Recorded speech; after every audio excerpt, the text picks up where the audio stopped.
본 방송에서 제공하는 투자 정보는 투자 판단에 대한 조언입니다. 방송에서 제공하는 주식의 가치, 가격 상승 및 가격 하락에 대해서는 방송사에서 보장하지 않습니다. 이 시각 헤드라인 뉴스입니다. 지난달 전국 무역항에서 처리한 항만 물동량이 1년 전 같은 기간보다 소폭 감소한 것으로 집계됐습니다. 해양수산부 자료를 보면 올해 5월 전국 무역항의 항만 물동량은 1억 3천만 톤으로 지난해 같은 달보다 0.5% 줄었습니다. 특히 포항항과 목포항의 물동량이 각각 20.3%와 9.9% 감소해 전체적인 하락세를 이끌었습니다. 다음 달 처음으로 미국산 셰일가스가 국내에 반입됩니다. 한국가스공사는 미국산 셰일가스를 다음 달부터 20년 동안 해마다 280만 톤을 국내에 들여온다고 밝혔습니다.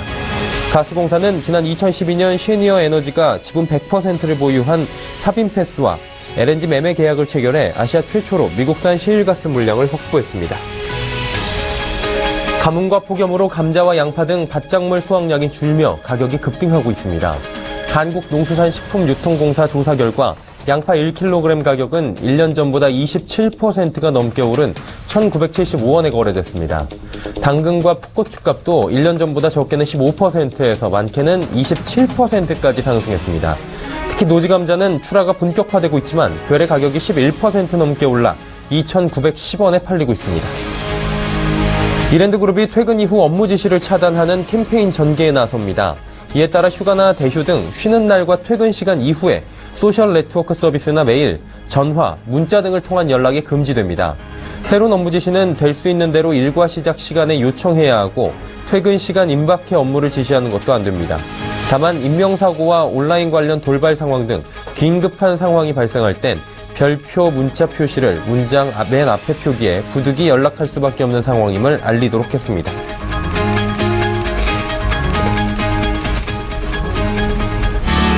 시청자 여러분 안녕하십니까. 오늘장 내일장 1부 문을 열도록 하겠습니다. 서정덕입니다. 월요일장입니다. 우리 시장 장 초반보다는 그래도 거래소를 중심으로 많이 올라오고 있는 상황입니다. 특히나 IT주들의 선방이 돋보이고요.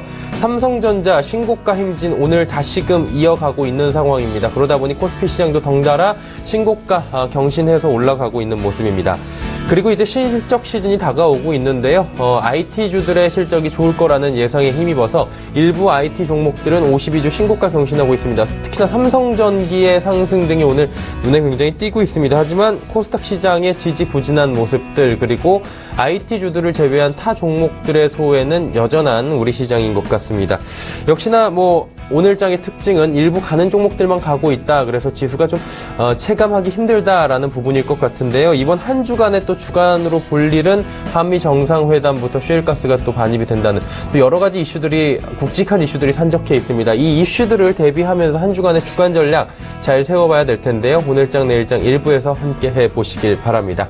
코스피 시황 변동 상황부터 확인하도록 하겠습니다. 코스피 2387.74포인트에 현재 거래가 되고 있는 상황입니다. 0.38% 상승하고 있고요. 포인트로도 10포인트 가까이 9.14포인트나 상승하고 있는 코스피 지수입니다. 어느새 또 다시금 전고점으로 올라온 상황입니다. 일중 흐름들 살펴보도록 하죠. 장초반보다 우상향하는 모습 보실 수가 있을 겁니다. 장초반에 2378포인트까지 빠졌다가 2388포인트까지 고점 찍고 올라오고 현재도 고점 부근인 2387포인트에 거래가 되고 있는 상황입니다. 일중으로는 봤고요. 수급 주체 확인해 보도록 하죠.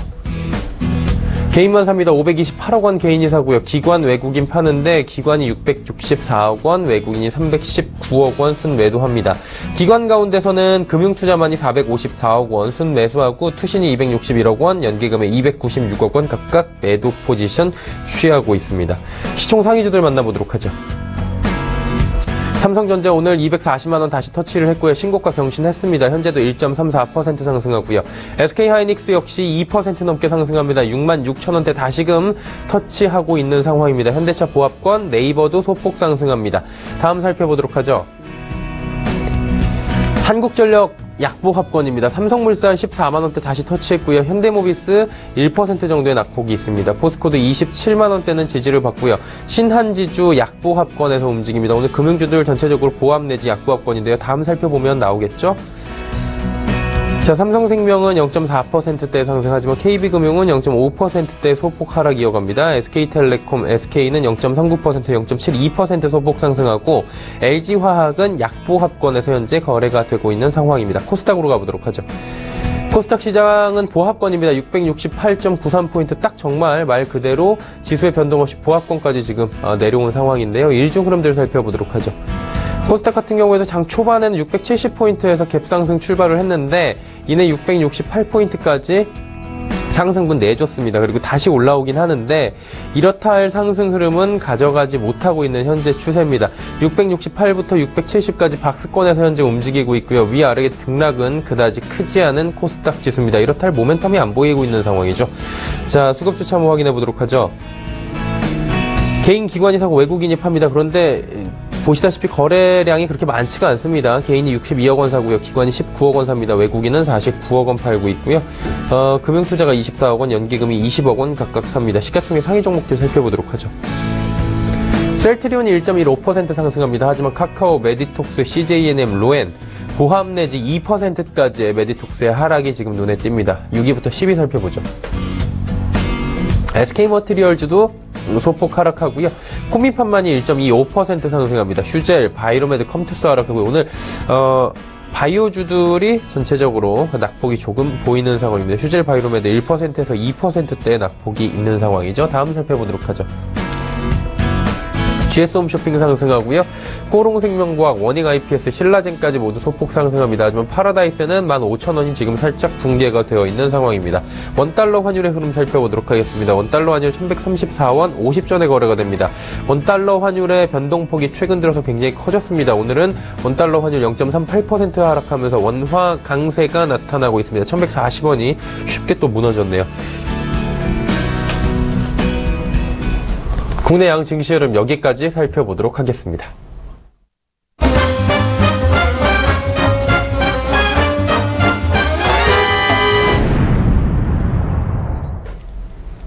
자, 월요일장의 이슈 살펴보도록 하겠습니다. KTB투자증권 리서치센터 매크로팀 최현기 팀장입니다. 팀장님 안녕하세요. 네, 안녕하세요. 유가부터 좀 여쭤보도록 하겠습니다. 유가가 지난주에는 또 소폭 상승을 하긴 했는데 주간 파악을 해보니까 계속해서 지금 하락을 하고 있더라고요. 그러다 보니까 여러 가지 좀 압박이 좀 오고 있는 것 같은데 유가에 대한 판단 어떻게 내리고 계십니까?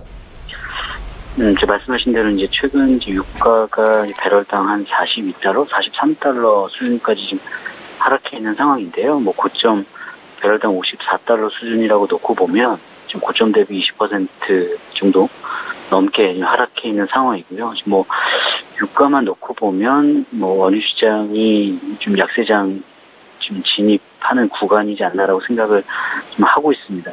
기본적으로 지금 오펙에서 좀 감산 기한 연장을 했습니다만 지금 감산 효과가 크게 나타나고 있지 않고요. 또 이제 쿼터 제한을 받지 않는 리비아라든가 나이지리아 쪽에서의 원유 생산량이 늘어나고 있고 또 실질적으로 유가가 배럴당 40달러 이제 중후반 선에서 유지할 때는 이제 미국 쪽에서 아무래도 이제 원유 생산량, 그러니까 셰일오일 업체들의 시추 설비수가 증가하거나 원유 생산량이 늘어나면서 결국에는 이제 고질적인 이제 공급 과잉에 대한 우려가 좀 지속되고 있다 보니까 유가가 지금 계속 하락하는 모습을 보여주고 있다라고 보고 있고요. 기본적으로 좀 유가가 하락하게 되면 이제 에너지 관련주들이 약세를 나타낼 수밖에 없기 때문에 기본적으로 좀 센티는 좋지 않은 상황이라고 보시면 될 것 같습니다. 다만 이제 시장에서는 사실상 이제 유가를 포함한 이제 원자재 가격이 하락하게 되면 이제 경기 회복 기대감이라든가 이제 수요 약화로 인식하면서 사실상 뭐 시장에 좀 약세 흐름이 좀 지속될 수 있는데 지금은 지금 유가의 지금 민감도는 좀 이전보다는 좀 떨어져 있는 것 같고요. 물론 뭐 올 미국 쪽의 셰일오일 업체들의 뭐 채산성이 개선됐다라는 부분, 뭐 전반적인 어떤 글로벌 경기에서의 뭐 탈석유 흐름에서 뭐 본다면 뭐 지금의 유가 하락이 꼭 수요 약화라든가 뭐 경기 회복에 대한 기대감 약화로 좀 보기에는 어렵지 않나라고 보고 있고요. 또 기본적으로 지금 유가가 어쨌든 이제 배럴당 40달러 지지 테스트가 이어지겠습니다만 기본적으로 유가의 좀 추가적인 하락에 대한 어떤 우려는 좀 크지 않은 상황이라고 좀 보시면 될 것 같고, 기본적으로 지금 미국의 이제 드라이빙 시즌 때 발생할 수 있는 어떤 수요단에서의 어떤 회복 기대감, 또 이제 셰일 오일 업체들의 이제 BEP 등을 좀 감안하면 이제 생산성이 아무리 좋아졌다 하더라도 유가가 계속 이런 식으로 하락하게 되면은 이전과는 다르게 이제 원유 생산량 증가 속도도 좀 둔화될 수밖에 없다라고 보고 있거든요. 그래서 그런 점을 감안하면 유가가 뭐 작년처럼 뭐 배럴당 30달러 선까지 뭐 하락할 가능성은 낮지 않을까라고 보고 있고요. 기대 인플레이션 상승에 분명히 유가의 반등이 필요하긴 합니다만, 지금의 어떤 저유가에 대한 우려 자체를 좀 계속적으로 어떤 시장의 어떤 위험전 상호심이 약화로 보기에는 좀 어렵지 않아라고 생각하고 있습니다. 자, 그리고 FOMC 위원들의 뭐 발언을 좀 여쭤보고 싶은 부분이 있었는데요. 최고 연준 위원들의 발언이 다소 매파적인 것으로 좀 엇갈리긴 했었는데, 뭐 시카고 연은 총재나 댈러스 연은 총재 조금씩 갈리긴 했는데, 뭐 전체적으로 보면은 경기에 대해서 좀 낙관적으로 보고 있는 게 아닌가라는 얘기가 돌더라고요. 정말 경기가 좀 낙관적으로 보이고 좋아지는 것일까에 대해서는 어떻게 보십니까? 지금 이제 연준과 이제 시장 참가자들의 이제 향후 경제 전망에 있어서 좀 괴리는 나타나고 있는 것 같습니다. 그러니까 6월달 FOMC 회의에서도 나타났듯이 뭐 경제 성장률 전망치는 오히려 올렸거든요. 그러니까 물가 상승률 전망치는 좀 소폭 낮췄습니다만 경제 성장률을 오히려 연간 2.1%로 봤던 걸 2.2%로 좀 상향 조정하는 모습이었고, 뭐 1분기 GDP 성장률의 부진 자체는 좀 일시적이다라는 뭐 얘기도 했었고, 또 어쨌든 지금 미국 쪽의 뭐 수출, 또 인프라 투자에 대한 기대감, 또 설비 투자가 늘어나지 않겠냐는 기대감이 좀 계속 있기 때문에 경기만 놓고 봤을 때는 이제 회복에 대한 기대감은 좀 유지가 되고 있는 것 같고요. 뭐 최근에 ISM 제조업 지수라든가 서비스업 지수의 흐름을 보더라도 경기는 여전히 좀 확장 국면을 지속하고 있다라는 판단이 유효할 것 같습니다. 그래서 이제 다만 이제 풀어야 될 숙제는 결국에 이제 미 연준이 어쨌든 경제 성장률 전망치를 올렸기 때문에 1분기 때보다는 2분기 뭐 GDP 성장률뿐만 아니라 지금 2분기에 확인되는, 그러니까 2분기 지표들이 결국에는 좀 추가적으로 개선되는 모습들을 보여줘야 되는데, 지금 사실 좀 뭐 내구재 주문이라든가 주택시장 지표로 보면 좀 혼조되는 양상을 보이고 있거든요. 그래서 7월달, 8월달에 확인되는 미국 경제 지표의 개선세가 조금 더 뭐 강도가 높을 뿐만 아니라 뭐 그러니까 지속성을 좀 가지고 있어야지만 지금 시장에서 경기 회복에 대한 어떤 의구심 자체가 좀 줄어들 것 같고요. 그런 것들이 결국에는 이제 기업 실적 호조와 맞물리면서 조금 위험전 상호 심리를 지금보다는 좀 강화시키는 그런 요인으로 작용하지 않을까라고 보고 있고요. 지금 미 연준이 추가적으로 뭐 연내 한 차례 금리 인상이라든가 자산 축소 또 얘기를 하고 있습니다만, 시장에서는 좀 그것에 그렇게 예민하게 반응하고 있지 않거든요. 그러니까 결국에는 이런 것들의 어떤 부정적인 영향력을 최소화시킬 어떤 펀더멘탈의 여건이 좀 갖춰질 필요가 있기 때문에 이후에, 그러니까 월말 월초에 나오는 주요 지표들 이런 것들을 좀 추가적으로 저희가 확인해야 될 필요성이 있지 않나라고 보고 있습니다. 네, 그렇다면 이번 한 주간의 투자 전략, 뭐 6월의 마지막 주기 때문에 또 중요하게 생각하시는 분들 많을 것 같은데요. 어떻게 가져가 볼까요? 지금 사실 이제 기간 조정을 염두하고 있었습니다만 사실 조정폭은 좀 크지 않고 오히려 이제 지수는 조금 더 올라가는 모습들이 확인되고 있고요. 이제 실적 시즌에 가까워지고 있기 때문에 이제 이익 가시성이 높은 업종이 조금 더 퍼포먼스가 좋지 않을까라고 생각하고 있습니다. 계속적으로 저희가 이제 IT를 좀 말씀을 드리고 있고요. 또 하나 이제 게임이라든가 은행 쪽이 2분기 실적에 대한 기대감, 가시성이 높기 때문에 이들 업종에 대한 비중 확대가 필요할 것 같고요. 트레이딩 바이 관점에서는 이제 최근에 이제 유가가 하락하면서 이제 비용 최소화에 대한 기대감으로 항공주들이 좀 퍼포먼스가 좋거든요. 그래서 이들 항공주는 단기적으로 좀 트레이딩 바이 관점에서 좀 접근해도 괜찮지 않나라고 생각하고 있습니다. 네, 알겠습니다. 주간 투자 전략까지 잘 들어봤습니다. 오늘 말씀 감사합니다. 감사합니다. KTB 투자증권 리서치센터 매크로팀의 최현기 팀장과 함께했고요. 이슈 칼럼 바로 이어갑니다.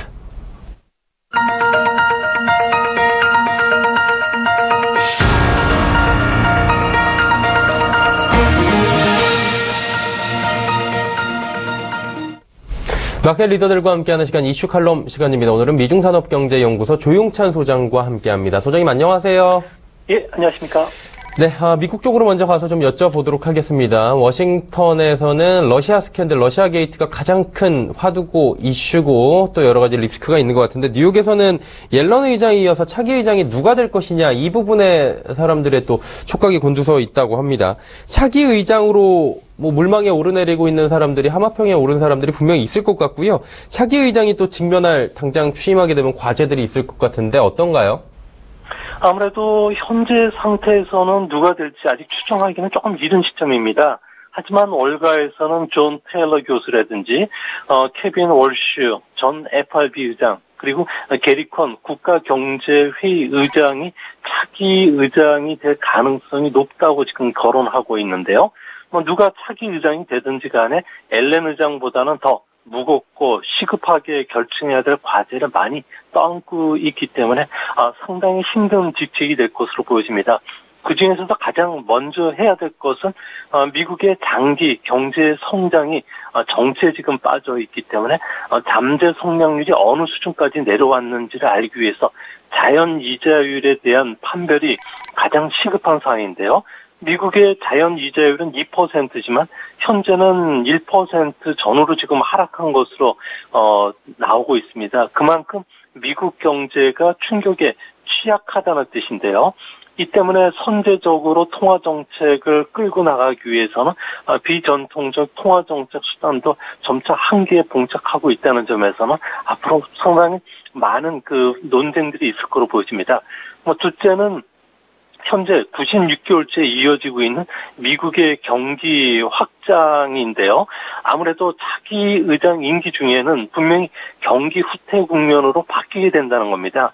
과거에는 금리를 큰 폭으로 낮췄을 경우에는 경기를 부양시켰지만 지금은 제로금리 마련으로는 불경기를 벗어날 수가 없는데요. 이 때문에 재정정책뿐만 아니라 달러 약세 유도 정책, 다양한 규제 수단도 옵션이 될 수 있기 때문에 아무래도 다양한 처방전을 지금 준비해야 되지 않을까 보여집니다.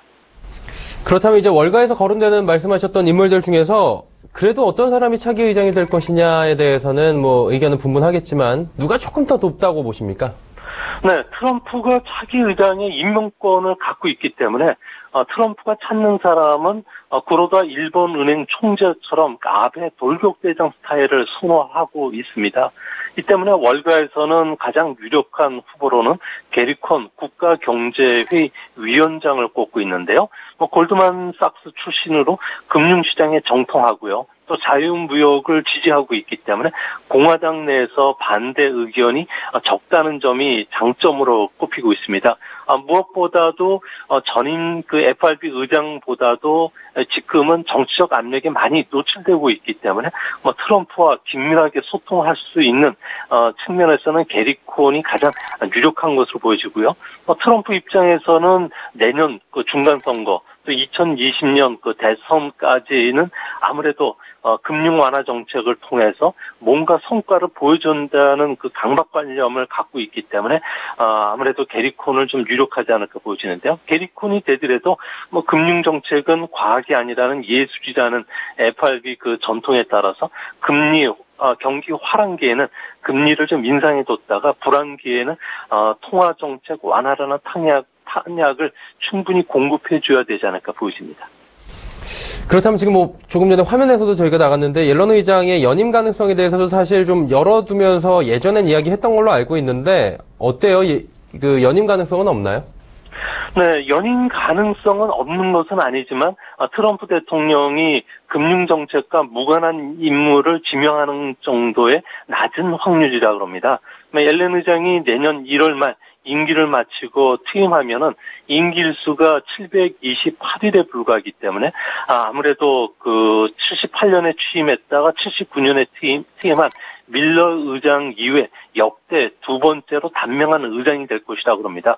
역대 연준 의장들의 임기를 분석해 보면요, 공교롭게도 퇴임 시기는 공통점을 갖고 있습니다. 모두 인기가 없는 긴축 정책을 펼친 뒤에 교체됐다는 점인데요.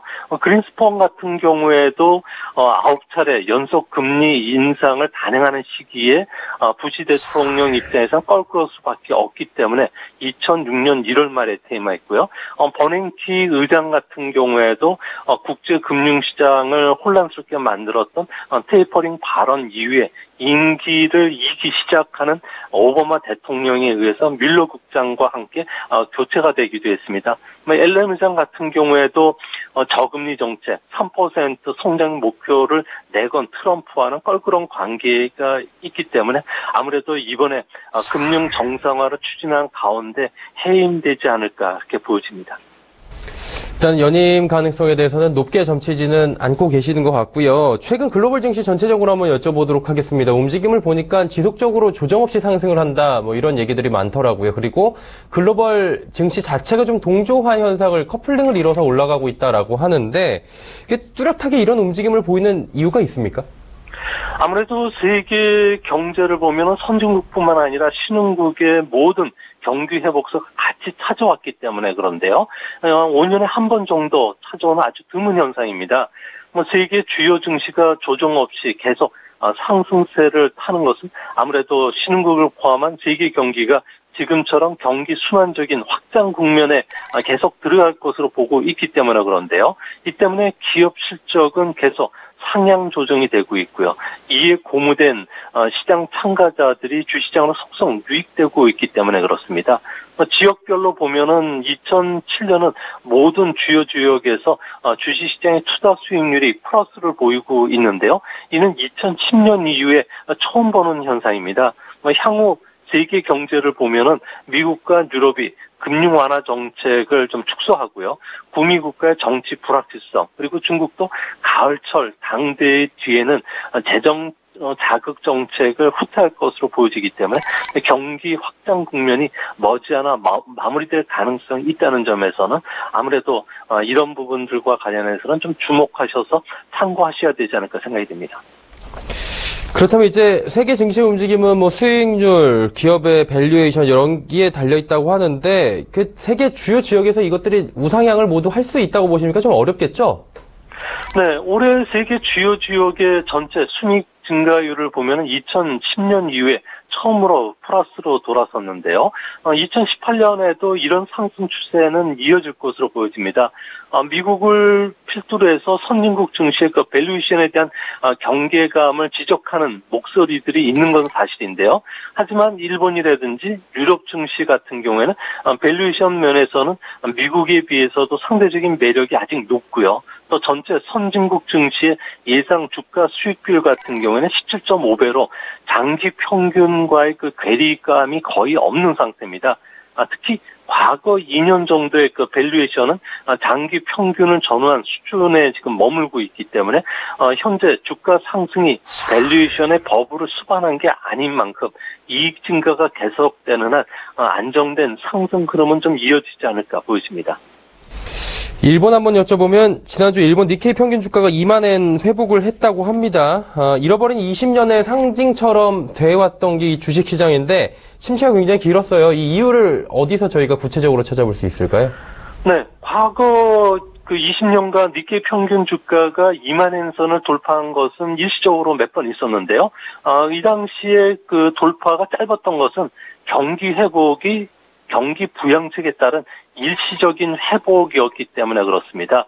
잃어버린 20년, 특히 전반부 10년 같은 경우에는 금융 완화라든지 엔 매도 개입 등을 자주 발동을 했고요. 또한 일본인들 같은 경우에는 금연이라든지 절약 정신에 따른 거였던 것만큼 아무래도 경기 침체가 계속 반복이 되어 왔습니다. 이 때문에 주가도 2만엔 선을 돌파해서 계속 상승하지 못했던 것으로 보여지고요. 또 잃어버린 20년 후반부 10년 같은 경우에도 재정 적자 팽창으로 경기 부양책을 계속 펼칠 수 없기 때문에 저금리가 정착이 됐고요. 또한 금융 완화 효과도 약화됐기 때문에 이런 현상들이 발생한 것으로 보여집니다. 그럼 진짜 정말 오랜만에 2만 선을 돌파를 하고 좀 안착을 하는 모습인데 추가 상승에 대한 기대감도 그러다 보면 나오지 않겠습니까? 어떻게 보십니까? 네, 지난 주서부터 일본 증시는 2만 선 위에서 계속 움직이고 있는데요. 이 때문에 일본 안에서는 그날이 오고 있는 것이 아닌가 하는 조심스러운 전망들이 상당히 많고 있다고 합니다. 일본 경제는 작년 1분기부터 5분기 연속 플러스 성장을 하고 있는데요. 이 성장이 경기 부양이 아니라 가계 수입 증가에 따른 개인 소비, 그리고 또 인력 부족을 탈피하기 위해서 기업들의 설비 투자가 늘어났던 게 주요 원인입니다. 이만큼 정책에 의존한 성장이 아니기 때문에 앞으로도 경기 확대 국면이 계속 진행이 될 것으로 보고 있는데요. 특히 기업 실적들이 눈에 띄게 좋아지고 있습니다. 작년만 하더라도 순이익 증가율이 무려 16%나 급등을 했는데요. 엔화가 2015년에 비해서 12엔 정도가 절상이 됐는데도 기업 실적이 좋아질 정도로 일본 기업들은 환율 변동에 좌우되지 않는 수익력을 가졌습니다. 이 때문에 올해도 제조업은 13% 증가하고요. 비제조업도 10% 이상 증가하는 두 자릿수 증가를 모두 보일 것으로 보여지는데요. 앞으로 자율경기 회복 그리고 기업 수익이 개선되는 한 일본 증시의 추가 상승이 가능하다는 점에서는 일본의 소니라든지 미쓰이 화학 그리고 마루이 백화점과 같이 예전의 명가의 부활이 다시 진행되지 않나 그렇게 생각이 듭니다. 네, 일본 이야기까지 들어봤습니다. 오늘 말씀 감사합니다. 예, 감사합니다. 미중산업경제연구소 조용찬 소장과 함께했습니다.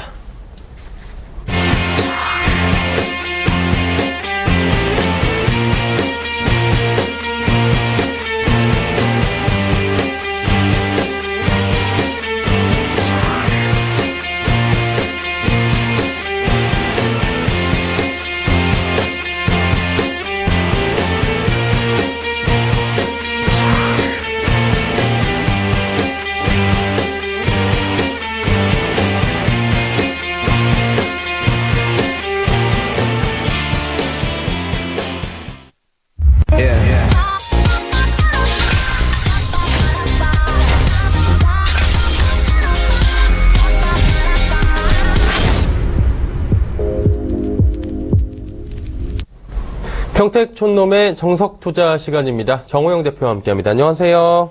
네, 안녕하세요. 네, 월요일장입니다. 월요일장 시장 상황 좀 점검해 주시죠.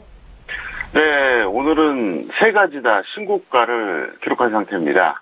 그래서 이 시간 현재 코스피, 선물, 삼성전자 모두 다 신고가를 기록했습니다. 코스피의 신고가 이유는요, 결국 삼성전자 플러스 전기전자 대형주의 상승이 가장 주요한 핵심 요인이라 볼 수 있겠습니다. 근데 이제 좀 아쉽다고 하면은 이렇게 신고가를 갱신했음에도 불구하고 코스피의 중형주, 소형주를 현재 마이너스 기록하고 있고요. 대형주만 플러스입니다. 코스닥도 마찬가지입니다. 현재 중형주, 소형주가 마이너스고요. 대형주만 플러스입니다. 그래서 지금 아마 개인 투자자들 입장에서는 그렇게 체감이 좀 안 될 겁니다. 왜 그러냐면 철저하게 삼성전자하고 전기전자 대형주 위주로 상승하는 이런 장세이기 때문에 아마도 그 종목들을 계속해서 홀딩하신 분들 같은 경우에는 재미가 있겠죠. 근데 그게 아닐 경우에는 아마도 그렇게 이제 체감하기 좀 어렵지 않나 이렇게 생각이 들고요. 현재 삼성전자가 상당히 좋은 추세인데요. 241만 원을 돌파해서 242만 원 목전까지 있습니다. 제가 지난주에도 그런 말씀 드렸습니다. 결국 삼성전자 노름이다 이렇게 볼 수 있겠습니다. 여기서 삼성전자가 올라가게 되면 여타 전기전자 대형주들이 아마 동반 상승할 겁니다. 최근에 보면 삼성전기, 그 다음에 LG, 이노텍 이런 종목들이 계속해서 올라가지고 있거든요. 그래서 저는 이제 이런 트렌드가 이제 삼성전자가 곧 결정할 거다 이렇게 볼 수 있겠는데요.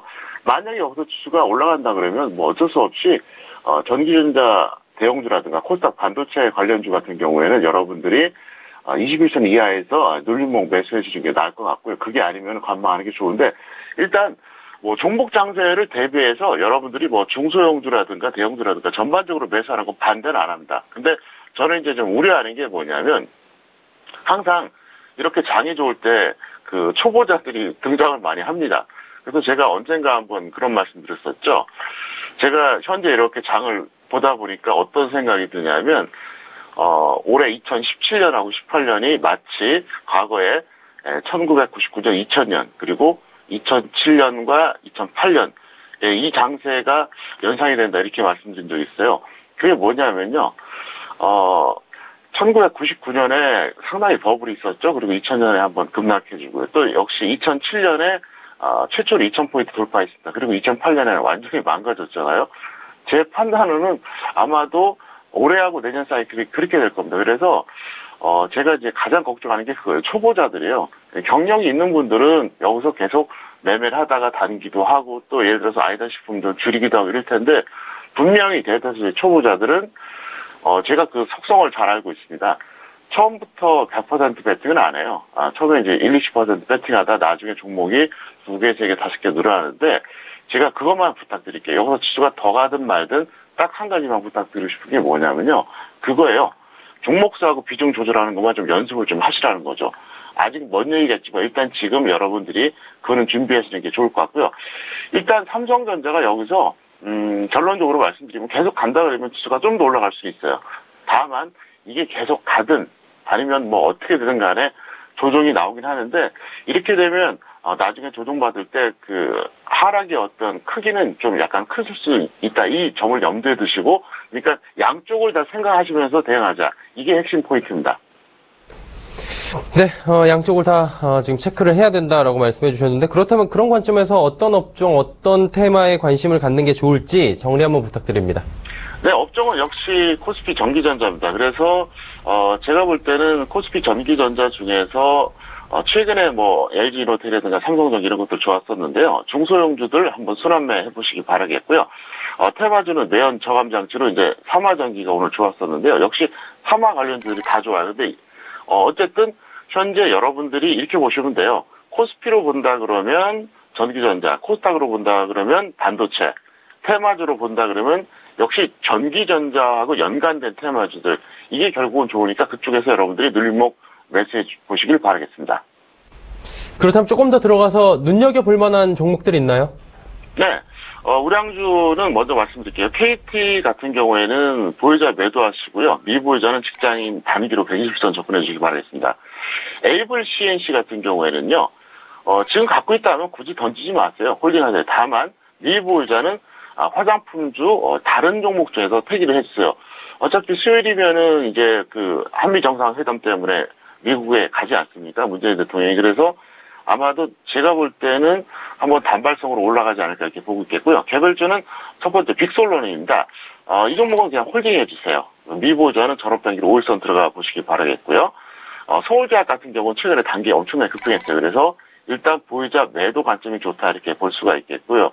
대신 미보유자들은 이거 일봉 매매하시면 위험하고요. 전업 단타로 장중 매매를 해달라 설명드렸습니다. 마지막으로 테마주입니다. 모바일 어플라이언스. 자, 이 종목 같은 경우에는 보유자 그냥 홀딩 해주세요. 대신 이제 미보유자는 전업 단기로 5일선 접근해 주시면 될 것 같고요. 마지막으로 KMW입니다. 이거는 뭐 적정주가 대비로도 그렇고 추세로도 그렇고 뭐 크게 뭐 더 이상 억울할 게 없어요. 그래서 이 종목의 평가액이 뭐 한 30%든 20%든 뭐 심지어 50%가 넘든 그냥 적당히 매도해 주세요. 왜 그냥 지금 잡을 종목들이 많거든요. 그래서 매도해 주시고요. 미보유자는 만약에 들어간다. 그러면 전업 단위로 61선 정도가 좋을 것 같습니다. 네, 오늘 장마감까지 1시간 정도 지금 앞두고 있는데요. 1시간 동안 투자 판단 어떻게 해야 될지 전략 부탁드립니다. 네, 현물 같은 경우에는 뭐 한 50%까지는 유지하시고요. 종목수 한 3개, 4개 정도 하시고요. 이렇게 하세요. 만약에 탄력 있는 우량주 갖고 있다 그러면 뭐 하루 정도 더 갖고 있는 것도 나쁘지 않는데 지금 따라가는 건 어쨌든 그건 결과를 떠나서 이제 반대하고요. 움직이지 않은 종목들, 우량주 중에서 눌림목 있는 것들, 특히 중소형주들 같은 경우 저평가된 것들이 아직도 많아요. 그러니까 그쪽에서 배팅해보자 설명드리겠고요. 파생 같은 경우 오늘 일단은 최대한 하방 배팅 하셨다가 종가 무렵에 만약에 이제 상황이 여의치 않으면 싹 정리하시고요. 여기서 혹시라도 이제 지수가 많이 밀리면 상황에 맞게 뭐 한두 계약 정도 선물은 매도 포지션으로 가도 큰 무리가 없을 것 같습니다. 네, 정우영 대표의 자세한 이야기는 오늘 저녁 6시 30분 평택 촌놈의 정석투자를 통해 만나실 수가 있고요. 강연회 있으시다는 얘기 들었는데 어떤 강연 좀 소개 좀 부탁드려도 될까요? 네, 7월 15일에 오후 2시에 강연이 예정이 있고요. 서울전기TV 2층 강당에서 합니다. 그래서 접수는 7월 3일부터 받으니까 아마 그날 다 마감될 것 같은데요. 일단 기다리셨다가 그때 접수하신 분들에 한해서 참석이 가능합니다. 그렇습니다. 평택 총놈 정우영 대표와 오늘 이야기 나눠봤습니다. 감사합니다. 네, 감사합니다. 네. 오늘 장례일장 1부 함께하고 계시고요. 잠시 뒤 2부에는 아래 번호 나가고 있습니다. 벌써 100원의 정보 이용료 추가는 샵 0082로 문자 상담부터 많은 종목 이야기까지 함께해보는 라이브 매매 타임이 준비가 돼 있습니다. 많은 종목들 함께할 거고요. 메리츠증권증권 여의도금융센터 장기환 부장, AR인베스트먼트 오현진 팀장과 함께하겠습니다. 저희는 잠시 뒤 2부에서 뵙겠습니다. 고맙습니다.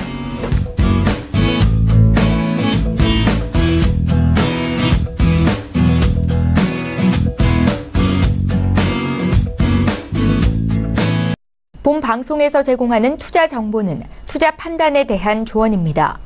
방송에서 제공하는 주식의 가치, 가격 상승 및 가격 하락에 대해서는 방송사에서 보장하지 않습니다.